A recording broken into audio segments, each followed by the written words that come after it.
सुप्रभात। शब्द का अभ्यास। शब्द का अभ्यास।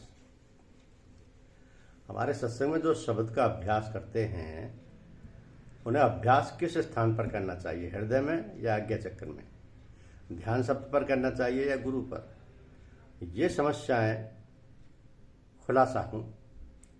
क्योंकि शकल याफ्ता यानी गुरु की शक्ल का ध्यान उनको करना चाहिए जिनको गुरु से खूब प्रेम हो और उन्हें गुरु की कोई त्रुटि ना मालूम दे। तो जो गुरु को गुरुर ब्रह्मा गुरुर विष्णु गुरुर देवो महेश्वर है, गुरु साक्षात पर ब्रह्म के रूप में माने, उसे ही गुरु का ध्यान करना चाहिए,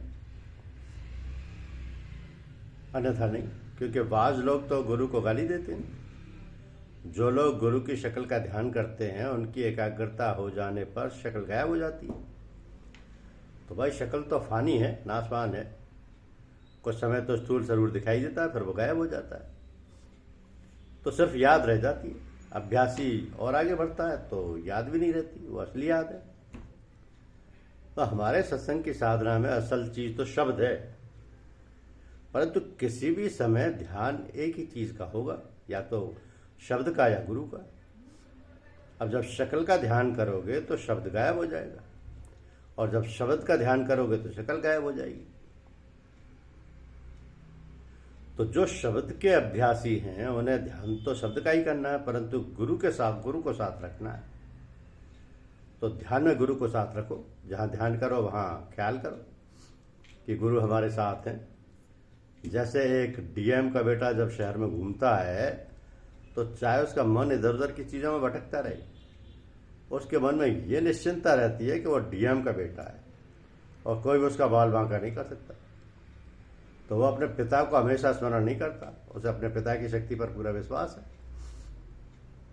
इसी प्रकार तुम्हें ध्यान शब्द का ही करना है, परंतु इस विश्वास के साथ कि गुरु की शक्ति, गुरु का मार्गदर्शन सदा हमारे साथ है।